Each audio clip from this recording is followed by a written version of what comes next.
ইয়া রাব্বাল আলামিন। আল্লাহ, তুমি না কোরআনে বলেছো বান্দা যতই গুনাহ করবে আমার কাছে তাওবা করলে আমি তোমারে মাফ করে দেব। মনে বড় আশা নিয়ে আল্লাহ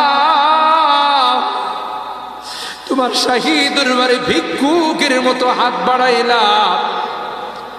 তুমি যদি ক্ষমা না করো, কে আমাদেরকে ক্ষমা করবে? কে আমাদের মাফ করবে?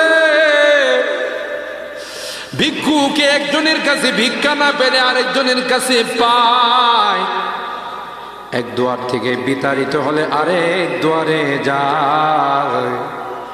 তোমার দরবার থেকে যদি মাহরুম হয়ে যায়, বিতাড়িত হয়ে যায়,